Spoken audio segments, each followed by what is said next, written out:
gentlemen, please welcome to the stage the Senior Vice President of Event Content and Strategy at the Channel Company and your XChange event host, Robert DeMarzo. Good morning, everybody. It has to be better than that because we got such a great lineup this morning for you. Come on. Good morning, everybody. Welcome to Monday on XChange. Much better. You know, we had a good day yesterday, right? We had some great keynotes. Don Yeager and APC. I thought Chris Pyle did a great start. So I figured let me take a little bit of a poll in the audience, Bobby, if you don't mind. You know, as we set things up, Bobby Cameron from Forrester is going to be coming up in a couple of minutes. Chris said, Allison, he said, we're having a great year, like one of his best years, and he's been in business forever and a day. So I figured, you know, show of hands out there, who's having a great year, and I'll give you the percentages. 5 to 10% growth would be kind of a good year. Keep your hands up if you're 5 to 10%. 10%, 15% year over year. Who's growing 20% or more? Who's having 25%? So I would say collectively you folks are having a pretty darn good year. How about a nice round of applause for everybody out there for working hard. I love it, that's great. We were in our early morning meeting this morning, and we're doing the round table, and you know, Bill Jones and Allison Cohen and I are in there, and we're in there with our team. You know, so how did everything go yesterday? You know, it went pretty well, right? Like, you know, there were really no major problems. The keynotes went well, the boardrooms went well, and a couple of months ago, I had written down a quote from the famous coach Bear Bryant, and it kind of popped into mind, Allison. So I think it's kind of appropriate. Like, you know, why did things go well? And Bear Bryant said, which is kind of a cool quote, "It's not the will to win that matters. Everybody has that. It's the will to prepare to win that matters." And I was like, you know what? We've got a good team. We got a great board, and they have that will to prepare and make sure that everything goes well. So I thought it was kind of a neat quote. If you want to Google that while I'm talking, you can Google Bear Bryant's famous quote. But that will to prepare, I think, is everything. And that's sometimes everybody says, you know, things go pretty smooth here.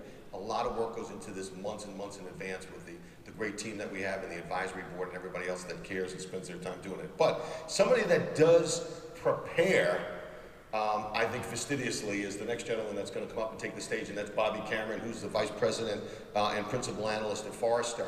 Bobby's been at it about 23 years at Forrester. Before that, he was bouncing around at DataQuest and at Chase and a few other companies. And Bobby really studies the transformation of IT today. It was really one of the first people to kind of put his arms around business technology and how that is transforming companies today. Bobby, you know, I would think probably more than 10 years or so ago, we got our arms around you and said, why don't you come to some channel events and share some of your research?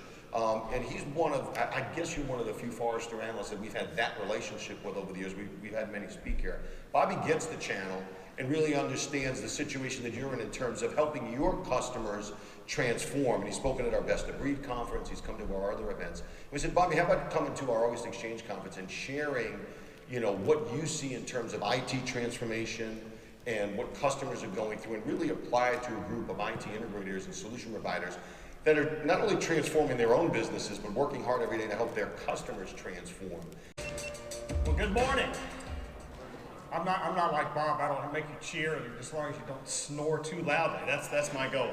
I had breakfast with some people this morning, and I said, please, whatever you do, just when your head's nodding, just don't snore loudly. The talk I'm going to give you is somewhat difficult talk to give a broad crowd like this, right? What do I mean by that? It's not the size at all. It's the fact some of you work for real small customers, some of you've got major enterprises and everything in between. Some of you do all the mix. The point of what I'm going to talk about can be seen as, oh, that's an enterprise game I don't need to play. Let me encourage you two things. One is to understand this transformation is fundamental. Bob was very kind and didn't say I've been in IT for over 42 years. So I guess at Forrester more than half. And what I've seen is a lot of transformation. Certainly the PC LAN stuff, the movement into the internet, and now whatever we call this mobile, you know, SaaS-based cloud, all this stuff. I have never had more fun, and it's never been more challenging. So what is causing that challenge is this is a fundamental transformation. So I'm going to sell that notion to you so you grok it a little bit. That's the first thing I'm asking you to take away. The second one is that this is a shift of your role. Not as a value add, that of course is what you've been doing, but it's how the solution providers are shifting what they do. Sitting at the breakfast with a couple of companies who've historically been MSPs and have essentially made money putting equipment in and managing it in some form or another. That equipment is moving significantly down in terms of what people are buying. You see it in software licenses as well as the equipment purchases with companies moving to the cloud. And yet I would argue the demand for the solution providers' skill sets and knowledge about the customer will never be stronger than it will be over the next 4 or 5 years. So those two things, if you take those away, I'll have done my job. One, this is everybody. It's my wife's company. She runs a 14-person, 15-person manufacturing company. It's Procter & Gamble, IBM, all these gargantuan General Electric companies. So this is a fundamental change. And the second point is this is shifting your role. So let's work through it. Forrester calls this the age of the customer. It's a 20-year cycle during which the power is shifting from product and service on the inside out. That's true for you, but also think of your customers that way, where their experience and how they do business, B2B, B2C, doesn't matter, B2B2C, all of those models are transforming, whether it's government, healthcare, manufacturing, services, retail, all of these companies are changing. And the interesting factor is it's driven by the expectations and knowledge, digitally driven expectations and knowledge of the customer. And the key point, that first one I mentioned, is your solution, the second one, your solution provider's role is in fact changing just like your customers. So what does it look like? Well, the mobile phone and our experience of the internet through the mobile phone has created what we call the mobile mindset. I mean, I see out here there must be, well, some of you are taking pictures. That's kind. It's a shift in how we expect things to occur. We expect there to be an app for that. We expect it right now, and we want it continuously updated. Though we hope it gets updated and doesn't fail. Delta, who by the way is one of the best at this game, I'm at the airport yesterday, and I've got 3 different seat assignments, looking at it through 3 different technologies, and only 1 boarding pass, and I'm thinking, how does this get resolved? And somehow they figured it out. But the point is that's what's going on. I expect that world to work that way. And it shows up in our homes, in our work, so that your customers, you, your employees, we all have these expectation changes. And as a consequence, how business gets done is changing. So this is my first point, is it fundamentally is changing everything. We can no longer be product and service out because somebody else is adding value. What does that look like? General Electric, CIO, CMO are working together, and the CIO says, you know, I'm hiring 3,500 agile programmers. And you think, what in the world for? He's wrapping software around the machines like the MRIs so that they can take the data, do analytics, provide the assessments and the analysis of the analytics, and put them into the electronic health record for the patient. They're feeding data with analytics from the machines as opposed to having some technician have to go pull it, provide manual assessment. Obviously, the people review this. It's not just, you know, the robots putting stuff in the files. But the point being is that they're adding value on top of their core machines. Why are they doing that? Because competitors all around the world are already doing it. Philips Healthcare out of the Netherlands has a whole business now where they're wrapping their heart monitors and other equipment with software, and their competitors doing the same thing. That's what's driving change. So those are big companies. What about the small ones? Small companies. My wife, I'll just use her as an example. She does business in over 40 countries. She's got resellers of various size and sophistication she's got to serve. She buys parts and sells parts to competitors, from competitors. It's a very complicated business environment, even if you're tiny. And as a consequence, you've got to change how you do your business. And to make this whole thing get even screwier is that whole middle layer, the partners of the various sorts, including you guys, that whole middle layer itself is transforming. What kinds of things can be offered? That's what software as a service is, SaaS, or Infrastructure as a service, pick one of the cloud-based solutions. Those are classes of transforming delivery of value previously purchased and operated on premises. But think of it as well as resellers and retailers of products and non-tech services. That same transformation is occurring for them. So now why did I spend time on this slide? Because it carries my 2 points home. First is this is about everybody transforming. We all walk into our daily jobs with the expectation that our experience on the mobile phone is how our company should work or the people we do business with should work. It's a transformation everywhere. And the second is that your role as solution providers has to change, is changing, just like your customers. So enough preamble, let me work through this thing. We're going to talk a little bit about understanding what the age of the customer is, and I'll show that maturity thinking that we've got in place now and give you some data on it. Identifying the customer-obsessed demand and how it's impacting tech products and services. We'll spend some time on that. And then probably the money conversation is targeting these new opportunities. What can you do in this new world?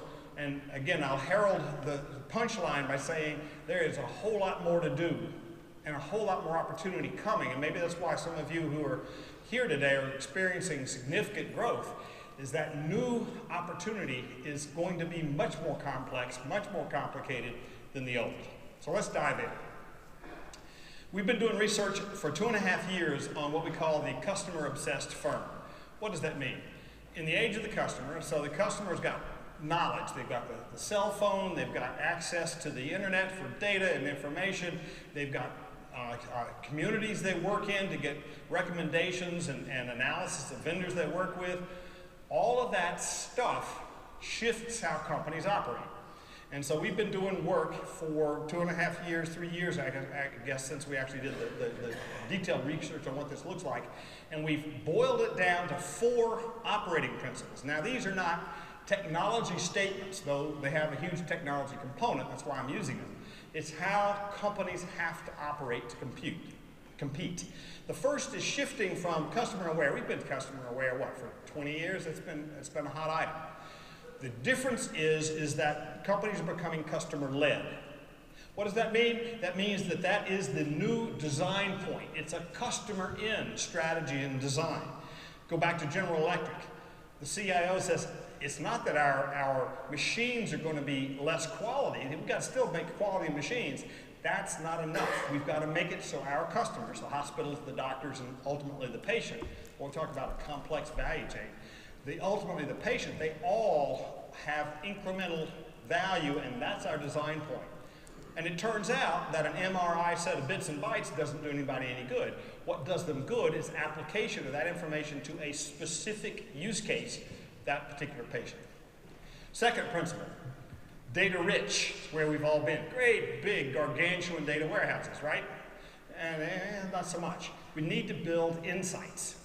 We need to understand what it is that's going on and make evidence-based decisions. And oh, by the way, because the world's changing so fast, we've got to make those decisions with a feedback loop so it continuously, as it changes, we change how we do business.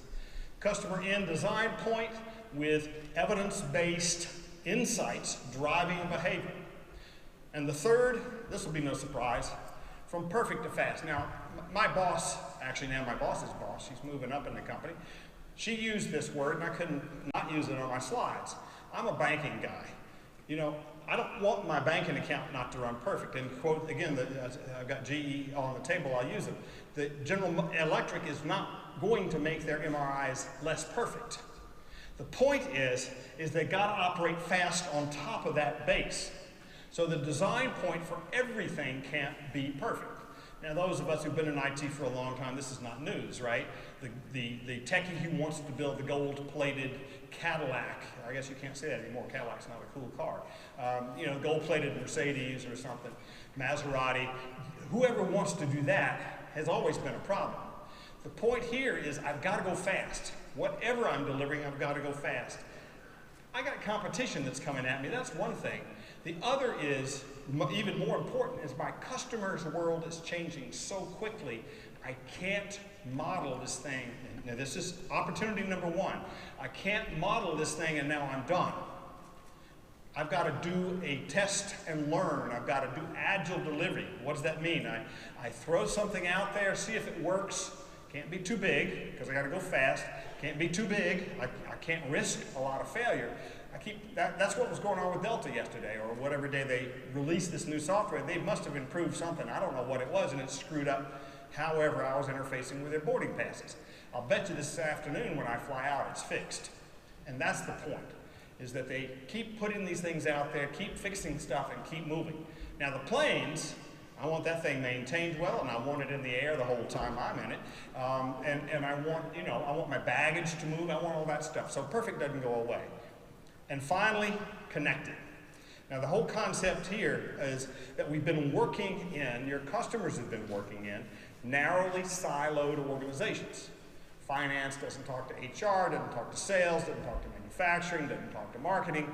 All these pieces have been separated. Business is no longer working that way. The buyer, the customer, your customer's customer expects there to be an end-to-end continuous business process. That's another opportunity. There aren't solutions out there right now that do that reach. This is an emerging and evolving piece, this end-to-end. And it's interesting, the definition, remember, it's customer-led. It's that ecosystem the customer's in, and we're all changing. And as we change, then our buying behavior and habits and expectations change. How companies change to compete, transform to compete, transforms, changes. Too many words the same, because it's all moving. So these 4 principles.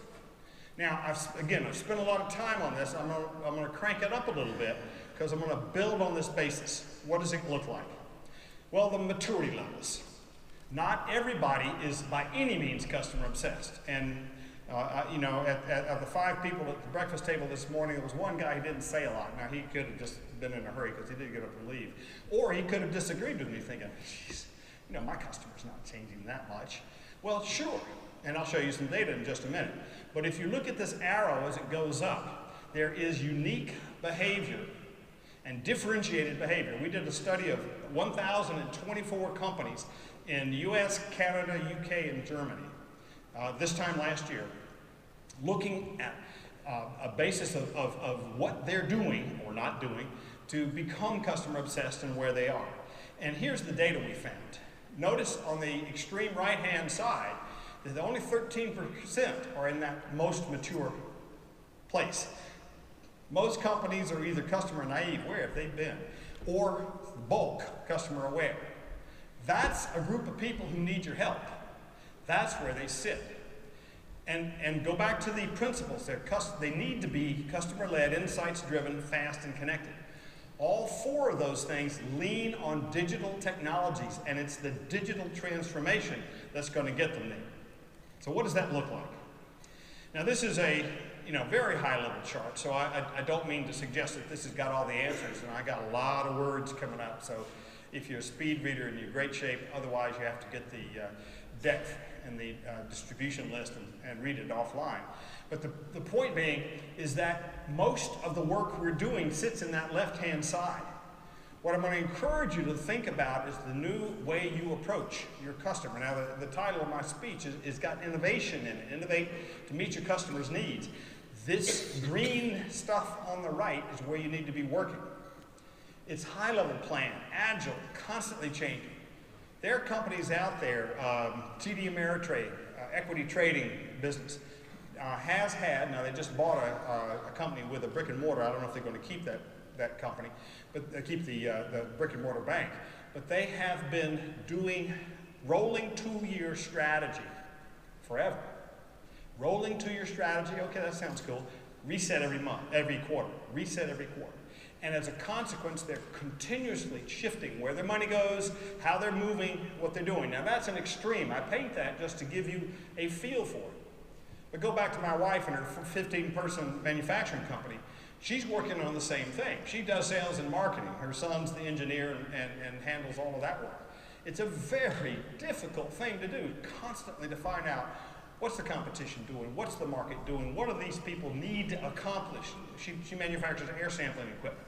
How does the equipment need to change? It's all becoming digital. How do I need to feed the data? So look through this set here. Notice cloud is the second. I'll come to that in a minute. Providers, the second from the bottom. Providers and partnerships and ecosystem. Those are the opportunities that are yours. And pay attention to those. It's not about outsourcing, and it's not about RFPs and slow-moving change. It's for you to be true partners, solution partners, in this process. Now, this being a channeled conversation, you might challenge the thought about, wow, why do I need a channel? One of the gentlemen at the table, the guy who'd been an MSP, some of his customers says, I don't need you anymore, I'm going to the cloud. I'll argue that the cloud actually brings more challenges and opportunities for people like you in the middle than it replaces. It replaces a bunch. So stay with me as I work through some of these pieces and see how this change actually plays out. Now, I've organized this chart by the 4 principles for the customer-obsessed company. I had to organize it by something. And there are way too many words for me to speak to you in this brief period. So I'm going to just speak to the goals. Customer-led. The goal here is to know how customers engage and what matters most across their journeys. What does that mean? What it means is the customers, your customers' customers, are out there trying to do business. They're trying to engage with your customer, and it's different. It's different. You all know the experience. I love my wine, and I go on to Vivino. If you haven't seen it, it's a great app, V-I-V-I-N-O, Vivino. And you go to a restaurant, you're enjoying your bottle of wine, you take a picture of it, it gives you a price and a place you can order it from. Right there, you're sitting at the table, right? Which is actually a bad idea, because if you've had several glasses of wine and you really like it, then you may be in serious trouble. Some of their partners can handle the whole shipping thing. Others, it takes them 3 or 4 weeks. You don't know where the order is. They say they've shipped it. You don't know where it is. You don't know when it's coming. And you have to be there to sign for it because it's shipping. It's a very bizarre experience. The good, well-run company and the one or not. And guess what? I'm tending to make a list of the good companies to work with. Very simple example. They've got to understand me as a buyer and how I'm going to behave. Insights driven. Now, this data has always been important. Data is becoming hugely important. Driving actions with insights continuously tuned through feedback loops. Now, I've said all that before. But if you think about the difference between just aggregating a stack of data and doing active stuff. USAA, the bank and insurance and investment company for American military and families. USAA has a gargantuan data warehouse out front of its core systems. They've been doing that for a long, long time. What has moved into the insights engine is that data warehouse now is all but transactionally up to date. What do I mean? Every time a transaction occurs in the bank or in the insurance company or in the investment machines in the back end, it is immediately updated in the data warehouse. Milliseconds difference between the data warehouse and the back end. They also have events for what the customer is doing on the website, on the mobile app, at the call center, so they know exactly what the customer experience is. And they've been building logic then to drive actions. Oh, I see, Mr. Cameron, you tried to do this and had a little trouble. Hey, try it this way. Or I'm having trouble with my mobile app. I call the call center and say, Mr. Cameron, I see your mobile app is giving you a problem. We've had a couple of other people run into that. Here's what they've tried. Huge customer service improvement. That's the kind of insights-driven action. Fast, I talked a bunch about, but changing how things get delivered. Going to a SaaS provider and standing up an app is only step 1. Step 2 is engaging with your employee, your customers' employees, your customers' employees, engaging with the customers all along that value chain, engaging with their partners. That stuff doesn't come out of the box very easily, if at all. I spent last Tuesday with the executive team of AT&T's business group. And they're busily repositioning so that they're delivering services across, certainly their networks, they love you to buy their networks, but across other networks, Verizon, Vodafone, anybody else, trying to add business-specific value. So that the concept is that the solution has to sit on top of networks, and not everybody's sitting on one network, and the networks don't work well together, and all of that complexity's in there. They're trying to be the low-level glue What they need is solution partners who can come in and do this company-specific work that you guys do. Huge opportunities to pull all that together. But it's got to be fast, because the buyer of your products and services has customers whose expectations are changing. And they're connected. I think I've worked that one to death, but I just want to emphasize it spans your customers' companies, it being the value proposition and the solution, and it has to span the entire network of players who are also engaged in providing that value. The timing and the handling of orders and service delivery and customer service, all of that work has to be connected across the value chain. Now, some data. Wouldn't be a good conference if I didn't bring up some data, right? I mentioned that survey of the 10,024 global companies. Here is where, and I just noticed that it says 10,24. It's missing a zero between the 0 and the 2. First time, I've used this slide for 6 months now. I never noticed that. The whole concept of this picture is, if you look at the ones outside the red box, that's what you would expect. Targeting revenue growth, improving experience of the customer, addressing rising expectations, improving products and services. I've been emphasizing that. That's what the age of the customer and the customer-obsessed company is about. But look at that red box in the lower right. What you see in that box is that these same companies who are mature at customer obsession are also leading the rest in reducing costs and improving business operations. Now, there are lots of sophisticated conversations we could have by industry sector of what's going on. What I'd actually argue is the more mature a company is in dealing with its customers, the more it's going to be a well-run company. And guess what? A well-run company needs solutions that help them deliver that. That's the model. So